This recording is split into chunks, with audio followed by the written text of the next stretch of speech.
வருகை தந்து எல்லாரும் சிறப்பித்திருக்கும் ஒன்றிய கழக செயலாளர் அவர்கள் முதல்ல நமது ஒன்றிய செயலாளருக்கு தான் புரட்சி தலைவி அம்மாவனுடைய பிறந்த நாள். முதல்ல எஸ்ஆலம் பண்ணி தான் சிறப்பாக செய்வார் என்று அண்ணன் சிஎஸ்எல் அவர்களுடைய அறிவுறுத்தலின்படி சிறப்பாக நீங்கள் இந்த கூட்டத்திற்கு வந்து இந்த அருகாமையில் உள்ள கிராமத்தில் அனைத்து பொதுமக்களும் பெரியார்களும் தாய்மார்களும் நீங்கள் இந்த கூட்டத்தில் வந்து சிறப்பாக வந்திருக்கிறீங்க. ரம்மட்டத்தில் அனைவருக்கும் நலத்திட்ட உதவி நிச்சயமாக கொடுக்கப்படும் என்று அனைவரும் அமைச்சர் கண்டிப்பாக இன்னும் சிறிது நேரத்தில் அமைச்சர் வந்து விடுவார். அவர் பேசுவார். அதை கேட்டு நலத்திட்டங்களை நீங்க உங்களுக்கு கிடைக்கும்படி வேண்டி எனக்கு வாய்ப்பு அளித்த ஒன்றிய நடைபெற்றுக் கொண்டிருக்கிறது. அடுத்தபடியாக ஒன்றிய எம்ஜிஆர் மன்ற செயலாளர் முன்னாள் ஊராட்சி மன்ற தலைவர் அருமை அண்ணன் ஆர்.கே. செந்தில்குமார் சிறப்புரையாற்றுவார். நிரந்தர பொதுச் செயலாளர் முன்னாள் முதலமைச்சர் அண்ணன் எடப்பாடியார் மாண்புமிகு புரட்சி தலைவி அம்மா அவர்களுடைய 77ஆம் ஆண்டு பிறந்த நாள் விழா பொதுக்கூட்டத்திற்கு நலத்திட்ட உதவிகள் வழங்க இந்த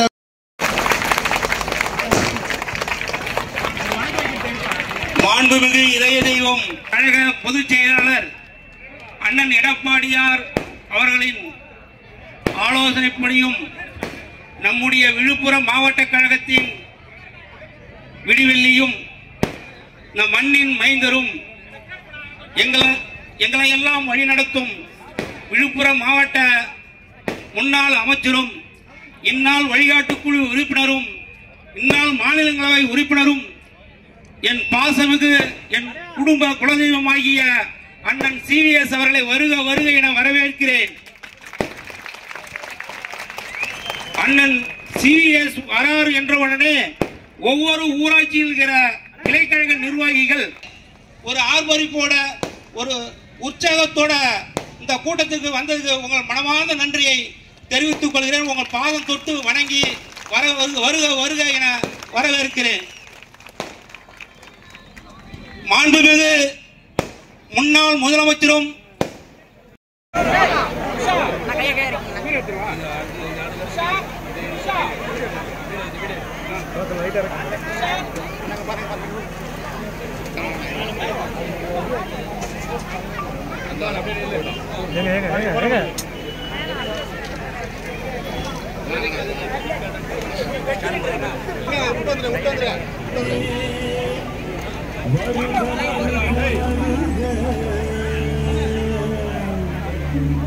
தமிழ் மண்ணின் தேவதையே வருக வருக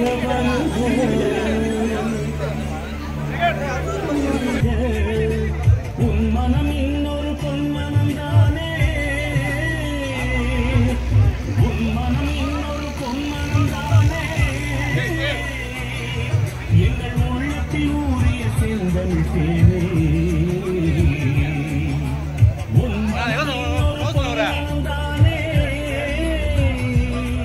எங்கள் உள்ளத்தில் ஊறிய செந்தமிழ்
வருமானம் நிதி வசூலிப்பதோ அனைத்து இந்திய அண்ணா திராவிட முன்னேற்றங்கள் நிதி வசூலிக்கின்ற பேச்சுக்கு முதல்ல இடம் இல்லை.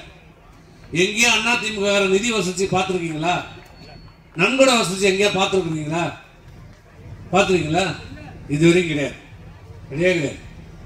ஆனால் மற்ற கட்சியில் பாருங்க, எதுக்கு எடுத்தாலும் நோட்டு தூக்கி வந்துடுவோம் பஸ்ஸுக்கு. குறிப்பாக திமுக அந்த கலாச்சாரத்தை ஆரம்பிச்சு வச்சதே கோபாலபுரத்து குடும்பம், கருணாநிதி குடும்பம் தான்.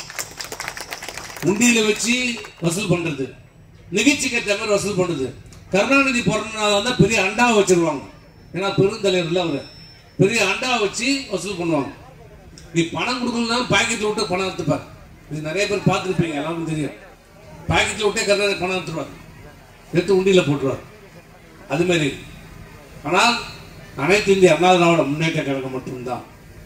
அது எம்ஜிஆருடைய பிறந்த நாளாக இருக்கட்டும், மன்மு அம்மாவுடைய பிறந்த நாளாக இருக்கட்டும், அந்த நிகழ்ச்சி என்பது பிறந்த நாளை கொண்டாடுவதற்காக இல்லை, பிறந்த நாளை முன்னிட்டு அந்த நிகழ்ச்சியை முன்னிட்டு தமிழ்நாட்டுடைய ஏழை எளிய மக்கள், குறிப்பாக தாய்மார்கள், மாணவர்கள், விவசாயிகள், ஊனமுற்றவர்கள், இப்படி சமுதாயத்தில் மிகவும் பின்தங்கி இருக்கிற மக்களுக்கு ஏதாவது முடிந்த அளவுக்கு உதவிகளை செய்கின்ற ஒரு நாளாக தான் இந்த நாள் பார்க்கப்படுகிறது.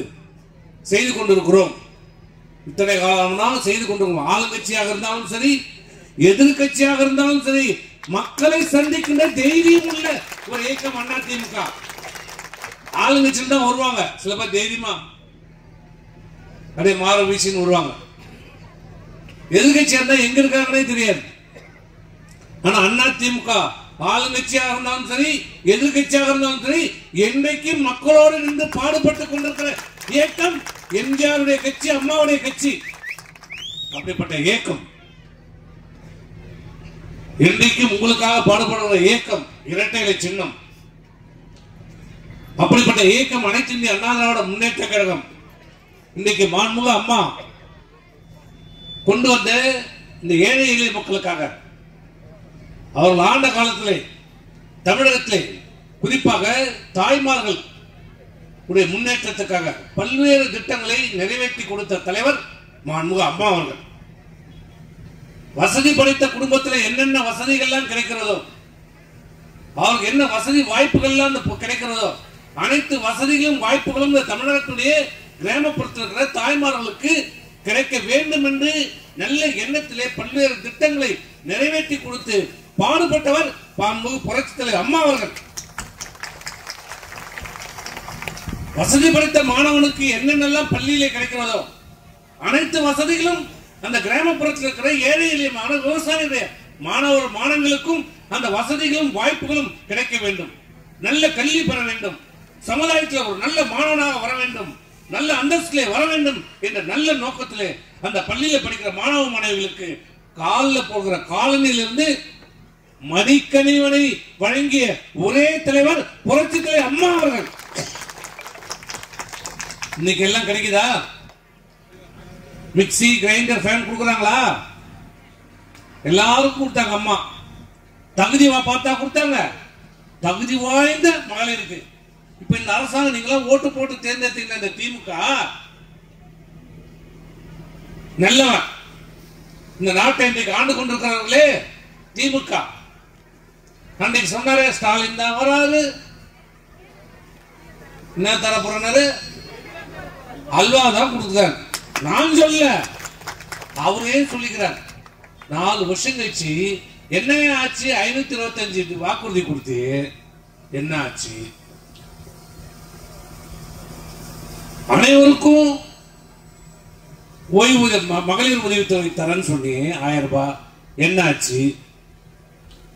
கேஸுக்கு மானியம் தரேன் என்ன ஆச்சு? பெட்ரோல் டீசல் குறைக்கிறேன் என்ன ஆச்சு? அரசு ஊழியர்களுக்கு பழைய ஓய்வூதிய திட்டம் தரேன் என்ன ஆச்சு? இப்படி பல்வேறு திட்டங்களை சொன்ன அந்த ஸ்டாலின் தான் வராரு, விடியல் தான் தரேன்னு சொன்ன ஸ்டாலினை கேட்டா 4 வருஷம் கழிச்சு இப்ப சொல்லியிருக்கிறார். என்ன சொன்னாரு? திருநெல்வேலிக்கு போயிட்டு இருட்டுக்கடை அல்வால போயிட்டு, இதான் அல்வாலி அல்வா, பெஸ்ட் அல்வா, நீங்க எல்லாம் சாப்பிடுங்க. இதுதான் இந்த 4 ஆண்டு காலத்துல இந்த தமிழ்நாட்டுடைய முதலமைச்சராக பொறுப்பேற்றிருக்கிற ஸ்டாலின் தான் வராரு, விடியல் தான் தரான்னு சொன்ன வார்த்தை அல்வா கொடுத்திருக்கிறார் கட்சியா உங்களுக்கு எல்லாருக்கும்.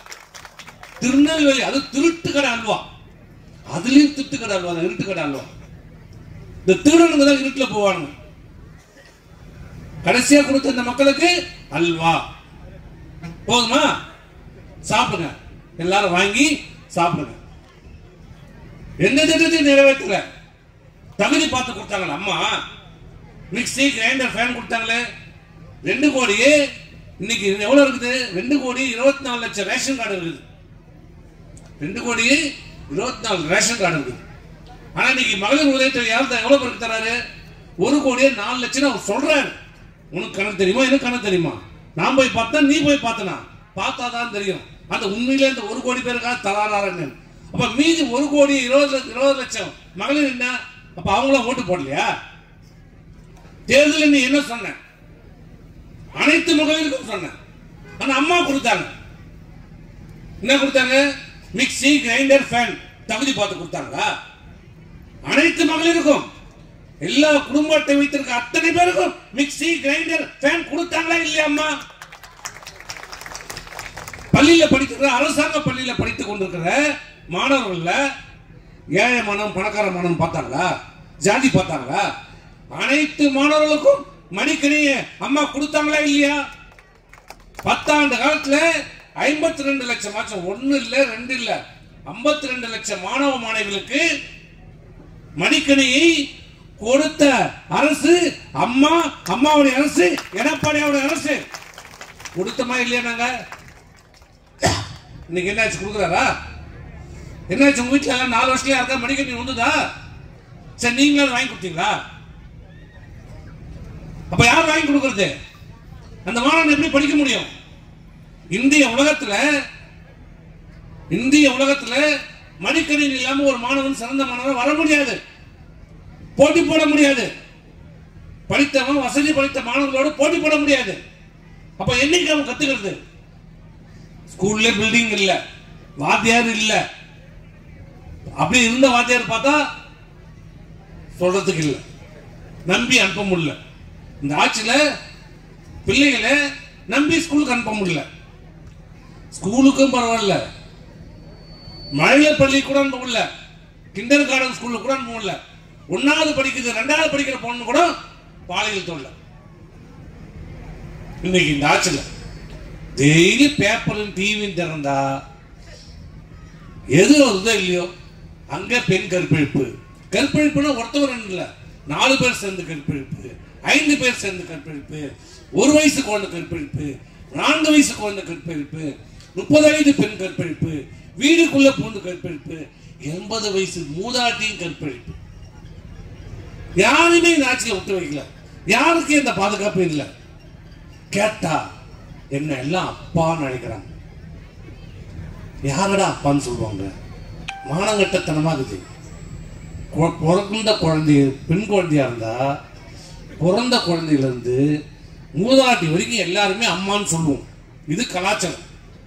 யாரை பார்த்தாலும் தெரிஞ்சவங்க, தெரியாதவங்களா இருந்தா என்னம்மா பண்ணீங்களாம்மா, சாப்பிட்டீங்களா, எல்லாருமே கேட்போம். அம்மான்ற வார்த்தை எல்லாரையும் கேட்போம். தாய்மார்கள் எல்லாருமே கட்டின மனைவி தேவை. இன்னும் கட்டா சில பேர் மனைவி கூட அம்மான்னு தான் கூப்பிடுவோம், அம்மான்னு தான் கூப்பிடுவோம். அதை பார்த்து எதையோ ஒன்று பூசிச்சேன், அத மாதிரி என்ன அப்பான்னு கூப்பிடுறாங்க. ஏதாவது சொன்னா யாரா நீ அப்பாவா? யாருக்கு யாரா அப்பா? ஈரமான சூடு சொல்றேன்ல, அப்பான்னு கூப்பிடுறாங்க. எல்லாம் அம்மாவை பார்த்தா எல்லாம் அம்மா அம்மான்னு கூப்பிடுறதால ஒரு அப்பான்னு கூப்பிடுறாங்க. அது நீ சொல்லக்கூடாது, மக்கள் சொல்லணும். அப்ப கூட அப்பான்னு எந்த உதவியும் சொல்ல மாட்டான். எந்த மானம் உள்ள ரோஷம் இன்னொருத்தனை பார்த்து அப்பான்னு சொல்லவே மாட்டான். அது அர்த்தமே வேற. இது அர்த்தமே வேற. சொன்னா எனக்கு ஒரு கேஸ் போடுவான். போட்டுக்குவோம். இப்படி தினந்தோறும் நாடகம் நடத்திக் கொண்டிருக்கிறார். படம் எடுக்கிறது, வீடியோ பார்க்கறது, செல்ல போடுறது, இதான் ஒரு முதலமைச்சருக்கு ஒரு வேலையா? முதலமைச்சருக்கு தான் வேலையா?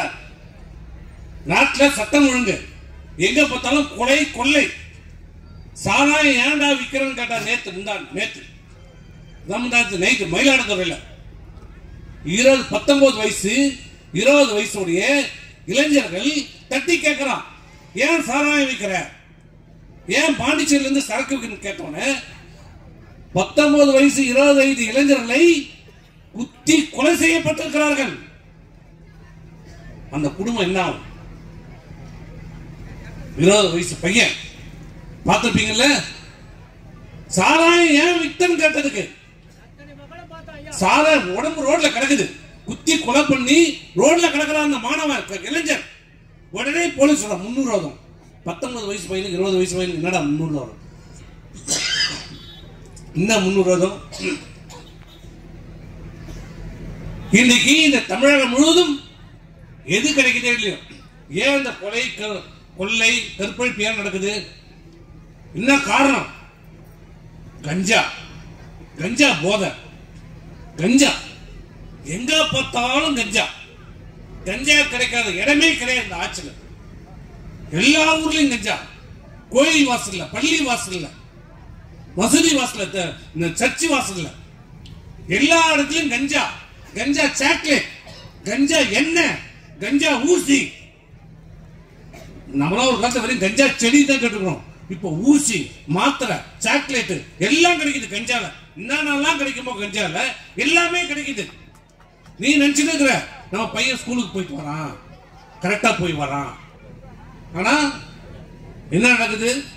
கஞ்சா அடிச்சுட்டு அந்த போதையில என்ன செய்யறோம், ஏது செய்யணும் அவனுக்கு தெரியல. தாலி குத்தம் எல்லா திட்டத்தையும் தான் நிறுத்திட்டார். ஆடு மாடு, பசுமை வீடு, மிக்சி, கிரைண்டரு, லேப்டாப்பு எல்லாத்தையும். அந்த தாலி என்ன அப்படிச்சு?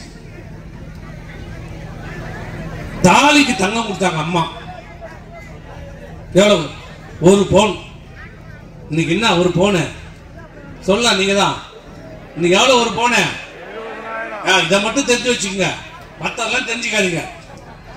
இந்த நாட்டில் நடக்கிறது இந்த அரசு பண்ற அயோக்கியத்தனம் பத்தி எதுவும் கவலைப்படாதீங்க. தாலி தங்கம் மட்டும் 65,000 ரூபாய் விற்கிறது தெரியுதுல்ல? வாங்க முடியுமா உங்களால? இன்னும் 2 வருஷத்துல 1 லட்சம் ரூபாய் ஆயிடும்ன்றான். இந்த ஆட்சி விட்டு போகும்போது, இந்த ஆட்சி நீங்க வீட்டுக்கு அனுப்பும் போது 1 பவுன் தங்கம் 1 லட்சம் ரூபாய் ஆயிடும்ட்டான். இன்னைக்கு அடுத்த வருஷம் 2026ல 1 பவுன் தங்கம் 1 லட்சம் ரூபாய் ஆக போகுது. இந்த நிலையிலே தங்க விலை ஏறிட்டு போனா, அப்ப அம்மா 1 பவுன் தங்கம் கொடுத்தாங்க. அது மட்டும் கொடுத்தாங்க, 50,000 ரூபாய் பணம் கொடுத்தாங்க. நீ படிச்சிருந்தா அப்ப என்னாச்சு? 65,000 பிளஸ் 50,000 1,05,000 ரூபாய். அதே 26ல என்ன ஆகுது? 2026ல 1.5 லட்சம் ரூபாய். யார் தருவான்? உங்க அண்ணன் தம்பி தருவானா? வீட்டுக்குள்ளே வராதன்னுவான், காலை உடச்சிடுவான். அப்படி மீறி போனா தோட்டத்து பக்கமா ஓடிடுவான். யாரு? 100 ரூபாய் மொழி வைக்க மாட்டான். யாரு? 100 ரூபாய் மொழி வைக்கிறதுக்கு மனசு வராது. ஆனா அம்மா 1 பவுன் தாலிக்கு தங்கமும் 50,000 ரூபாய் பணமும் கொடுத்தாங்க. அதை ஏன்டா நிறுத்துறீங்க? அதுல என்ன நீ குறை கண்டுபிடிச்சிட்ட? அதுல என்ன குறை கண்டுபிடிச்சிட்ட? அந்த திட்டத்துல என்ன தவறு? அதுல என்ன தவறு கண்டுபிடிச்சிட்ட சொல்லு. அம்மா கொண்டாந்தாங்க, ஒரே காரணம், அது பெண்களுக்கு போய் சேருது. அதனால அந்த பெண்கள் ஓட்டெல்லாம் அம்மாவுக்கு போகுது, அண்ணா திமுக போகுது. அதை நிறுத்து. இதானே? இதான் அரசு. அண்ணா திமுக அம்மாவோட அரசு கொடுத்த அத்தனை திட்டங்களையும் பாரு, அந்த குடும்பத்திற்கு ஏதாவது ஒரு விதத்தில் நன்மையா இருக்கும், பயன்படுறதா இருக்கும், அவங்க வாழ்க்கையில முன்னேற்றத்துக்கு உதவுகிற திட்டமாக இருக்கிறோம். இவனை மாதிரி கலர் டிவி கொடுத்து குடும்பத்தை சீரழிக்கிறது இல்ல. கலர் டிவி கொடுத்து என்ன வாழ்ந்தது? அன்னைக்கு பார்க்க ஆரம்பிச்சீங்க சீரியல, இன்னும் பார்த்துக்கிறீங்க. கலர் டிவி கொடுத்து அன்னைக்கு கெடுத்தா அவங்கள, அவனை இவனுக்கு போயிட்டா இவனை அன்னைக்கு ஆரம்பிச்சது இன்னை வரைக்கும் சீரியல் பார்த்துக்கிறீங்க. இதை தவிர வேற நாட்டுக்கு என்ன நன்மை? என்ன? அதே அம்மா கணினி கொடுத்தாங்க, லேப்டாப் கொடுத்தாங்க. கலர் டிவிக்கும் கணினிக்கும் வித்தியாசம் என்ன? உன் பையன் நல்லா படிச்சான், உலக அறிவை பெற்றான், அதுலயே சினிமாவும் பார்த்துக்கலாம், எல்லாத்தையும் பார்க்கலாம், எதை வேணாலும் பார்க்கலாம், அவன் அறிவை வளர்த்துக்கலாம். ஆனா இவன் ஒரு 1500 ரூபாய் டிவி கொடுத்துட்டு 5 வருஷத்துல 8000 கோடி ரூபாய் அந்த கேபிள் டிவி வாங்கி போயிட்டான். யார் கேபிள் டிவி நடத்துறது? இவங்க தான், சன் டிவி வாங்கி போயிட்டான். இதுதான் இந்த அரசு மக்களை பற்றியோ உங்களை பற்றியோ சிந்தனை இல்லாத ஒரு அரசு. முதல்ல நாட்டில் என்ன நடக்குது என்பது இன்னைக்கு முதலமைச்சருக்கு தெரியல. அவர் கற்பனை உலகத்தில் இருக்கிறார். இந்த உலகத்திலேயே அவர் இல்லை. இந்த உலகத்திலே இல்லை. அவர் மாயா உலகத்தில் இருக்கிறார். நீங்களாம் அப்படியே பாலாறு ஓடுது, தேனாறு ஓடுது, மக்கள் சந்தோஷமாக பேசலாம். பார்த்தீங்களா? அப்படியே நீங்களாம் மும்மாரி மழை பெய்யுது. எல்லார் வீட்லையும் தங்க கிண்ணத்துல தான் தேன் சாப்பிட்றாங்க. எல்லாம் அப்படிதான் நினைச்சுங்க. அவர் பேசத்துல பாருங்க அப்படிதான். யார் இதெல்லாம் வீட்டுல சாப்பிட்றாங்க? யார் வீட்டுல சாப்பிட்றாங்க தங்க கிண்ணத்துல? இந்த சாப்பாட்டுக்கே வழி இல்லை. படிக்க வைப்பதற்கு, பிள்ளைகளை படிப்பதற்கு வழி இல்லை. கேட்டா 1000 ரூபாய் கொடுத்துட்டான். 1000 ரூபாய் கொடுத்துட்டா எல்லாம் ஈனமான தூண்டு எல்லாத்தையும் கொடுத்துட்டு உங்களுக்கு வந்துடுமா? நான் உங்க அப்பா வீட்டு கணக்கில் கொடுத்தா, உங்க அப்பா கருணாநிதி திருவாரூர்ல இருந்து ட்ரெயின் ஏறும்போது மூட்டை மூட்டையா பணம் எடுத்தாந்து கொடுத்தா, அந்த பணத்துல இருந்து கொடுக்குறியா? யார் வீட்டு பணம்? உங்களுடைய பணம், மக்களுடைய பணம். நீங்க இந்த அரசாங்கத்துக்கு வரியா கட்டுக்கிற பணம். 1000 ரூபாய் கொடுத்துட்டா இவங்க செய்கிற எந்த தவறையும் நம்ம கண்டுக்கூடாதா? தினம் கொள்ளடிப்பாங்க, கற்பழிப்பாங்க, சாராயம் வைப்பான், கஞ்சா வைப்பான், விவசாயிகளை பிடிச்சி குண்டர் சட்டத்தில் போடுவேன், மாணவர்களுக்கு எந்த திட்டத்தையும் கொடுக்க மாட்டேன், பள்ளிக்கூடம் கட்ட மாட்டேன், சாலை போட மாட்டேன், புது பஸ் விட மாட்டேன், எதுவுமே செய்ய மாட்டேன். கேட்டா 1000 ரூபாய் கொடுத்துட்டேன். என்னையா ஒரு 1000 ரூபாய் கொடுத்ததுக்காக ஈனமானவருக்கு சுடு சொல்லணுமா? அந்த 1000 ரூபாய் எல்லாரும் கொடுத்துட்டியா? தயவு செய்து சிந்தித்து பாருங்க. இந்த அரசு கிழிச்சா நீ வெள்ளன்னு வாரத்துக்கு போட்ட வெள்ளன்னு வார் வந்துதா வந்துதா? நான் கேட்கிறேன், 2 விஷயம் மட்டும் கேட்டுக்கிறேன். அம்மா ஆட்சிக்கும் உங்க ஆட்சியும் கேட்டுக்கிறேன். இது மெட்ராஸ்ல வெள்ளம் வந்தது போன வருஷம். மெட்ராஸ்ல வெள்ளம் எங்க வந்தது? வட சென்னையில். வட சென்னையில் தான் பாதிப்பு. நான் இருக்கிறது தென் சென்னை, நான் இருக்கிற வீடு. அப்புறம் மத்திய சென்னை இருக்குது. வட சென்னையில் மட்டும்தான் வெள்ள பாதிப்பு. ஆனா என்ன பண்ற நீ? மெட்ராஸ் முழுசும் பாதிச்சவன் பாதிக்காத, ஏழை பணக்காரன், தெரு பெருக்கிறவங்க வந்து ரஜினிகாந்த் வீட்டு வரைக்கும் எல்லாருக்கும் 6000 ரூபாய். எவ்வளவு? 6000 ரூபாய் கொடுக்குறேன். 2 விஷயம் புரிஞ்சுங்க. மெட்ராஸ்ல எல்லாருக்கும் கொடுக்குற 6000 ரூபாய். ஆனா இங்க வெள்ளம் பாதிக்குது. 10 நாளா மழை, வீட்டு விட்டு வெளில வர முடியல, வேலைக்கு போக முடியல, கூலி வேலைக்கு போக முடியல, சாப்பாட்டு வேலை. வேலைக்கு போனா கூலிக்கு வந்தா தானே வேலை, சாப்பாடு. வேலைக்கு போக முடியல, கூலி வேலை செய்ய முடியல, நிலம் பாதிச்சாலும் பார்த்தா வெளியில போக முடியல. ஆனா என்ன பண்ற நீ? அறிவிச்சது விழுப்புரம் மாவட்டம், கடலூர் மாவட்டம், கள்ளக்குறிச்சி மாவட்டம் அனைவருக்கும் சொன்னது 2000 ரூபாய். மெட்ராஸ்ல என்ன சொன்ன? மெட்ராஸ்க்கு 6000. ஆனா விழுப்புரம் மாவட்டத்தில் மட்டும் இங்கதான் மழை அதிகம். நம்ம மாவட்டத்தில் அதுவும் மயிலத்துல தான் அதிகபட்சம் 52 சென்டிமீட்டர் மழை பெய்யுது. மயிலத்துல கொடுத்துறாங்க 8 கிராமத்துக்கு தான் போனோம். இங்க வந்து எல்லாருக்கும் 2000 ரூபாய் கொடுக்குறேன். ஏன் மெட்ராஸ்க்கு 6000, இங்க 2000? ஏன் நம்மள 2ஆம் தர குடிமக்களா? மெட்ராஸ்ல உனக்கு 1 ஓட்டுனா உனக்கும் 1 ஓட்டு தான். நீ போட்டாலும் சொல்லணும், அவன் போட்டாலும் சொல்லணும். அப்ப நம்ம 2ஆம் தர குடிமக்களா? மெட்ராஸ்ல இருக்கிறவங்க ஒஸ்தி, இங்க விக்கிரவாண்டியில் இருக்கிறவங்க, இந்த ஊர்ல இருக்கிறவங்களா, இந்த அசோகத்தில் இருக்கிறவங்களா என்ன கேவலமானமா? நம்மள தாழ்த்தப்பட்டவங்களா? சீண்டத்தகாதவங்களா? ஒதுக்கப்பட்டவங்களா? நீ என்ன பிச்சை போடுறியா? என்ன பிச்சை போடுறியா? யார் விட்டு பணம்? உங்களுடைய பணம், உங்களுடைய வரி பணம். ஒரு கண்ணில் வெண்ணெய், ஒரு கண்ணில் சுண்ணாம்பு. என்ன சரி, விவசாயிகள் பாதிச்சாங்களே, தரணி இது வரைக்கும் ஒரு விவசாயிக்கு பணம் வந்துதா? தப்பி தள்ளி ஒரு பத்திரிகை இருக்கு, தினமலர்னு ஒரு பத்திரிகை இருக்குது. அது திமுக அடிமை பத்திரிகை, திமுகவுடைய கொள்கை பரப்பு செயலாளர் பத்திரிகை, அது தினமலர். அந்த தினமலர்ல தெரியாம, அவனுக்கு தெரியாம போட்டான் ஒரு செய்தி. பார்க்கல பழகுது அந்த ஓனர் இந்த செய்தியை. அவர் பார்க்காம ஒரு செய்தி வந்து என்னன்னா, படம் காட்டுறாங்களே தவிர பணம் வரல. யாரு?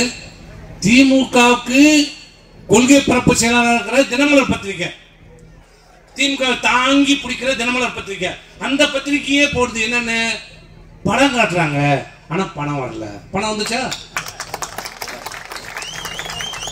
எவ்வளவு நாள் ஆச்சு? மழை பெஞ்சு இது 2 மாசம் ஆகும், இன்னும் பணம் வரல. பணம் வரல. ஆனா இதுக்கு கொடுக்க பணம் இல்லை. யாருக்கு? விவசாயிகள் கொடுக்க பணம் இல்லை. வெள்ளத்தில் பாதிக்கப்பட்டது மெட்ராஸ் 6000 கொடுக்குறேன், இங்க 2000 தர பணம் இல்லை. ஆனா இப்ப ஒரு 20 நாளைக்கு முன்னாடி அவங்க அப்பா கருணாநிதி பேர்ல நாட்டுக்கு சுதந்திரம் வாங்கி கொடுத்த கருணாநிதி, இந்த இந்தியாவுக்கும் தமிழ்நாட்டுக்கும் சுதந்திரம் வாங்கி கொடுத்த தியாகி கருணாநிதிக்கு பேர்ல 550 கோடியில பெரிய மண்டபம் கலையரங்கம் கட்டுறாங்க சென்னையில. இப்ப தேவையாது. இதுக்கு மட்டும் எங்கிருந்து பணம் வருது? இதுக்கு மட்டும் 550 கோடி எங்கிருந்து வருது பணம்? விவசாயிகளுக்கு, பாதிக்கப்பட்ட விவசாயிக்கு நிவாரணம் கொடுப்பதற்கு பணம் இல்லை. உங்க அப்பா பேர்ல கலையரங்கம் கட்டுவதற்கு மட்டும் 550 கோடி ரூபாய் எங்க வருது? இதுதான் இந்த அரசாங்கத்துடைய லட்சணம். இந்த முதலமைச்சருடைய ஆட்சியினுடைய நிர்வாகம். மக்களை பற்றி துளியும் சிந்தனையில்லாத அரசு இன்றைக்கு நடைபெற்றுக் கொண்டிருக்கிறது. ஆகவே வருகை தந்திருக்கின்ற பிரிவுகளே, தாய்மார்கள், இந்த அரசு விரைவிலே வீட்டுக்கு அனுப்பப்பட வேண்டிய அரசு. இன்னும் சட்டமன்ற தேர்தலுக்கு சரியாக இன்னும் 10 மாத காலம் தான் இந்த இருக்கிறது. இந்த அரசு செய்ய தவறு இருக்கிற அனைத்தையும் சீர்தூக்கி பார்த்து ஏழை எளிய மக்கள் வாழ வேண்டும் என்றார், அவர்களுக்கு தேவையான பிரச்சனைகளை சரி செய்ய வேண்டும் என்றார், உங்களுக்காக பாடுபடுகின்ற ஒரு இயக்கம், ஒரு ஆட்சி வர வேண்டும் என்றார், வரவிருக்கின்ற சட்டமன்றத்தில் மீண்டும் அம்மாவுடைய அரசு, மீண்டும் எம்ஜிஆருடைய அரசு, இரட்டை சின்னம் எடப்பாடியார் தலைமையில் அமைவதற்கு நீங்கள் அனைவரும் பாடுபட வேண்டும் என்று கூறி வருகை தந்த அனைவருக்கும் நன்றி கூறி விடைபெறுகிறேன். நன்றி, வணக்கம். இதுதான் காரணம். முழுக்க இன்னைக்கு தமிழகத்திலே இந்த சட்டம் ஒழுங்கு சீரழிவுக்கு, கொலை, கொள்ளை, கற்பழிப்புக்கு காரணம் தங்கு தடையற்ற போதை விற்பனை, கஞ்சா விற்பனை. அதை தடுக்க வக்கில்லாத, துப்பில்லாத இந்த தமிழ் காவல்துறையை கையில் வைத்திருக்கிற முதலமைச்சர். காவல்துறை எப்படியா இருக்கும்? காவல்துறைக்கு என்ன? காவல்துறையுடைய பணி என்ன? மக்களை காப்பாற்றுவது. கொலை, கொள்ளை, கற்பழிப்பு இருந்து மக்களை காப்பாற்றுகிற கடமை காவல்துறைக்கு. அந்த காவல்துறைக்கு இன்னைக்கு பாதுகாப்பு இல்ல. காவல்துறை காவல் நிலையத்துக்கு உள்ள போந்து பெண் காவலரை அடித்து உடைக்கிறான். பெண் காவலர் நடந்தது டிவியில பாத்தீங்கல்ல. அதை விட கேவலம், காவல்துறை உயர் அதிகாரி டிஜிபி ஒரு 10 பேர் 15 பேர் இருப்பாங்க. டிஜிபி சட்டம் ஒழுங்கை காப்பாற்றுறதுக்கு ஒரு டிஜிபி இருப்பார். நல்ல டிஜிபி தமிழ்நாட்டுக்கு இது வரைக்கும் தமிழக வரலாற்றிலே கிடைக்காத ஒரு டிஜிபி சங்கர் சிவான் ஒருத்தர் இருக்கிறார். அவர் வந்ததுக்கு அப்புறம் தான் இந்த தமிழ்நாடே இன்னைக்கு இப்படி இருக்குது, போதை கலாச்சாரமா மாறி. அவரை போன்ற அவருடைய தகுதியை போல டிஜிபி இருக்கிற ஒரு லேடி, பெண் டிஜிபி, அவருக்கு என்ன அதிகாரம் இருக்கிறதோ அதே படிப்பு, அதே பதவி. ஒரு பெண் டிஜிபி கமலா நாயக், கல்பனா நாயக், பெண் டிஜிபி. பெண் காவலர்களை தேர்ந்தெடுக்கிற அந்த துறையினுடைய தலைவராக இருந்திருக்கிறார். போலீஸ், எஸ்ஐ, இன்ஸ்பெக்டர் தேர்ந்தெடுக்கிறாங்க பாருங்க. அந்த தேர்ந்தெடுக்கிறதுல அந்த கல்பனா நாயக் பெண் டிஜிபி, உயர் அதிகாரி, தமிழகத்திலே உச்சபட்ச அதிகாரி பொறுப்பில் இருக்கிறாங்க. அவங்க சொல்றாங்க, என்னை கொலை செய்வதற்கு, என்னுடைய அலுவலகத்திலே என்னை கொலை செய்வதற்கு முயற்சி செய்யப்பட்டிருக்கிறது. அவருடைய அலுவலகம் தீக்கரையாக்கப்பட்டிருக்கிறது. நாம சொல்லல, நான் சொன்னா பொய் சொல்றோம். யாரு? அவங்களே சொல்லியிருக்காங்க. யாரு? அந்த டிஜிபி. என்னை கொலை செய்வதற்கு இந்த காவல்துறையிலே தேர்வு செய்யப்பட்டதிலே முறைகேடு நடந்திருக்கிறது, தவறு நடந்திருக்கிறது.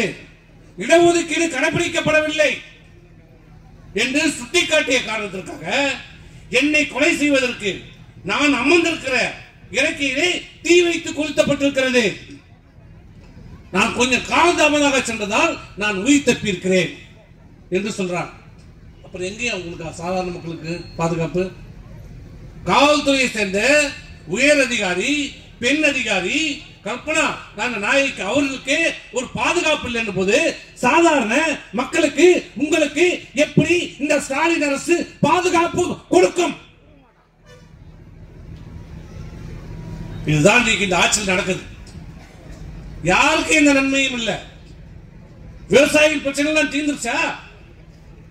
எல்லாம் தீர்ந்திருக்காரா? விவசாயிகளுக்கு உங்களுடைய பொருட்களுக்கு விலை கிடைக்குதா? விவசாயிகள் விளைவிக்கிற பொருளுக்கு விலை கிடைக்கிறதா? கூலி உயர்ந்திருக்கிறதா? 100 நாள் வேலை 150 நாள் தரேன்னு சொன்னாரு. 150 நாள் தரவா நான் உதவிங்களா? அந்த 100 நாளாவது தராங்களா? 150 நாள் தரவானா? யாரு? நல்லா கேட்டுக்குங்க. திரு ஸ்டாலின் அவர் சொன்னது நான் முதலமைச்சராக பொறுப்பேற்றார் 150 நாள் தருவேன். இந்த 4 வருஷம் ஆயிடுச்சு. இவர்கள் 150 நாள் தர வேண்டாம், 100 நாள் அந்த அம்மாவுடைய அரசுல எடப்பாடி அரசுல கொடுத்த அந்த 100 நாள் வேலையாவது இந்த அரசு கொடுக்கிறதா? அந்த 10 நாளாக அந்த 10 நாளுக்கான சம்பளமாவது வருகிறதா? இப்ப சொல்லி என்ன பண்ணி நல்ல ஞாபகம் வச்சுக்கோங்க. அன்னைக்கு 100 தரா 200 தரான்னா திருப்பணி இப்படியே தான் இருக்கணும். எல்லாத்தையும் மனசுல வச்சுக்கோங்க, எல்லாத்தையும் வச்சுக்கோங்க. இன்னைக்கு ஆளுகின்ற திமுகவுடைய அரசு ஆணவம் அகமாவத்தில் உச்சத்தில் இருக்கிறது. பணத்திமிர், அதிகார திமிர், ஊடகங்களை கையில் வைத்துக் கொண்டிருக்கிற திமிரிலே நாம் வெற்றி போட்டு விடலாம் என்ற ஆணவத்தில் இன்னைக்கு இந்த அரசு இருக்கிறது. மக்களை பற்றி கவலை இல்லை, தாய்மார்களை பற்றி கவலை இல்லை, விவசாயிகளை பற்றி கவலை இல்லை. உலகத்திலேயே இதுவரை பல போராட்டம் நடந்திருக்குது. கைது பண்ணுவாங்க, சிறையில் இருப்பாங்க, வழக்கு போடுவாங்க, பெயில்ல வருவாங்க, அதெல்லாம் நடந்து எல்லாம் பார்த்துருவோம். ஆனால் குண்டர் சட்டத்தில் யாரை கைது பண்ணுவோம்? சாராயம் வைக்கிறவன், விபச்சாரம் செய்கிறவன். நல்லா கேட்டுங்க, குண்டர் சட்டத்தில் யாரை கைது செய்வோம்? சாராயம் வைக்கிறவன், விபச்சாரம் பண்றவன், பெருங்குற்றங்களை செய்கிறவங்க, இந்த வெடிகுண்டு நக்சல் அப்படிப்பட்டவர்கள் தான் குண்டர் சட்டத்தில் கைது செய்யணும், செய்வாங்க. இது வரைக்கும் எல்லா அரசாங்கம் செய்திருக்கிறது, செய்வாங்க. ஆனால் முதல் முறையாக இது சொல்லுவாங்களே, இந்த டிவியில பாக்குறீங்களே, உலகத்திலே முதல் முறையான படம் சொல்லுவாங்களே, ஒரு வசனம் சொல்லுவாங்களே, உலகத்திலே முதல் முறையாக இந்த சன் டிவியில கலைஞர் டிவியில சொல்லுவாங்க, உலகத்திலே முதல் முறையாக இந்த திரைப்படம் வருது. அது மாதிரி உலகத்திலேயே முதல் முறையாக விவசாயிகளை குண்டர் சட்டத்தில் கைது செய்த அரசு இந்த ஸ்டாலின் அரசு. என்ன பண்ணா அந்த விவசாயி என்ன பண்ணான்?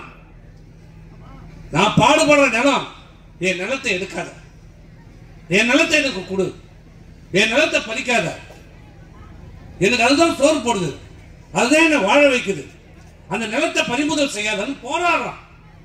வேற என்ன சொன்ன? வேற ஒண்ணு கேட்கலாம். என் நிலத்தை எடுக்காத, என் நிலத்தை எனக்கு கொடு, நீ அதை பறிச்சு முதலாளி கொடுக்காத, பெரிய பெரிய அதானி பெரிய பெரிய கம்பெனிகளுக்கு கொடுக்காத. நான் எங்க போவேன்? நீ கொடுக்குற அந்த 50,000 20,000 10 நாள் 20 நாள் செலவு பண்ணிட்டு அப்புறம் நான் எங்க போறது? நான் எங்க வேலைக்கு போவேன்? என் பசங்களை எப்படி காப்பாற்றுவேன்? குடும்பத்தை போராடுறான். நீ கொடுக்காட்ட போ, இல்ல கைது பண்ணி விட்டு. ஆனா அப்படிப்பட்ட விவசாயிகளை குண்டர் சட்டத்தில் கைது செய்த அரசு இந்த ஸ்டாலின் அரசு. விவசாயிகளே நன்றாக ஞாபகத்தில் வைத்துக் கொள்ளுங்கள். இப்படி அனைத்து தரப்பு மக்களையும்